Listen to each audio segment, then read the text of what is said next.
পৃথিবীতে সবচেয়ে বেশি ইউরেনিয়াম মজুদ রয়েছে অস্ট্রেলিয়াতে। ধারণা করা হয় বিশ্বের মোট ইউরেনিয়াম রিজার্ভের বড় একটি অংশ এই দেশেই রয়েছে। এরপর কাজাকিস্তান, কানাডা, ইরান এবং রাশিয়ার মতো দেশগুলো উল্লেখযোগ্য পরিমাণ ইউরেনিয়াম ধরে রেখেছে। তবে একটি গুরুত্বপূর্ণ বিষয় হল কোন দেশের মাটির নিচে কত ইউরেনিয়াম আছে আর সেই দেশ কতটা উৎপাদন করছে। এই দুটো এক জিনিস নয়। যেমন কাজাকিস্তান বর্তমানে বিশ্বের সবচেয়ে বড় ইউরেনিয়াম উৎপাদক দেশ, যদিও মোট মজুদে তারা অস্ট্রেলিয়ার নিচে। এখন যদি ইরানের কথা বলি তাহলে বিষয়টা একটু আলাদা। ইরানের ভূগর্ভে ইউরেনিয়াম রয়েছে ঠিকই, কিন্তু তা বিশ্বের সবচেয়ে বড় ইউরেনিয়াম রিজার্ভগুলোর মধ্যে পড়ে না। বিভিন্ন আন্তর্জাতিক হিসাব অনুযায়ী তাদের মজুদ তুলনামূলকভাবে মাঝারি পর্যায়ের। তাহলে প্রশ্ন আসে, ইরানকে নিয়ে এত আলোচনা কেন? এর কারণ শুধু মজুদ নয়, বরং তাদের ইউরেনিয়াম সমৃদ্ধ করার ক্ষমতা, যাকে বলা হয় এনরিচমেন্ট প্রযুক্তি। এই প্রযুক্তির মাধ্যমে প্রাকৃতিক ইউরেনিয়ামকে এমনভাবে প্রক্রিয়াজাত করা হয় যাতে তার শক্তি উৎপাদনের জন্য আরও কার্যকর হয়ে ওঠে।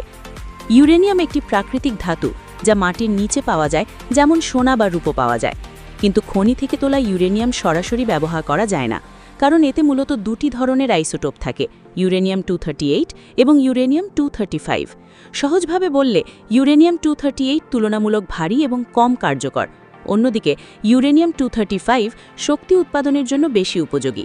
কিন্তু প্রাকৃতিক ইউরেনিয়ামে U235 খুব অল্প পরিমাণে থাকে, তাই এটিকে বাড়ানোর জন্য বিশেষ প্রক্রিয়া দরকার হয়।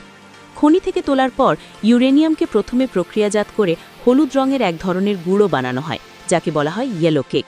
এরপর আসে সবচেয়ে গুরুত্বপূর্ণ ধাপ, সেন্ট্রিফিউজ। সেন্ট্রিফিউজ এমন একটি যন্ত্র যা অত্যন্ত দ্রুত ঘুরে ভারী এবং হালকা অংশ আলাদা করে। এইভাবে ধীরে ধীরে ইউরেনিয়াম 235-এর পরিমাণ বাড়ানো হয়। এই পুরো প্রক্রিয়াকেই বলা হয় এনরিচমেন্ট। যদি U235-এর পরিমাণ প্রায় 3% থেকে 5% হয়, তাহলে তা পারমাণবিক বিদ্যুৎ কেন্দ্রে ব্যবহার করা যায়। এর মাধ্যমে বিপুল পরিমাণ বিদ্যুৎ উৎপাদন সম্ভব, যা লাখ লাখ মানুষের ঘরে পৌঁছে যায়। প্রথম ইউনিটের চুল্লিতে জ্বালানি হিসেবে ইউরেনিয়াম সরবরাহ করা হচ্ছে আজ। অথচ রূপপুর পারমাণবিক বিদ্যুৎ কেন্দ্রের জ্বালানির জন্য ইউরেনিয়াম আমদানি করতে হচ্ছে রাশিয়া থেকে। এই কারণেই ইউরেনিয়াম প্রযুক্তি একদিকে উন্নয়নের প্রতীক, অন্যদিকে আন্তর্জাতিকভাবে খুব সংবেদনশীল একটি বিষয়। কারণ কে কতটা ইউরেনিয়াম সমৃদ্ধ করছে তা নিয়ে বিশ্ব শক্তিগুলো সবসময় নজর রাখে।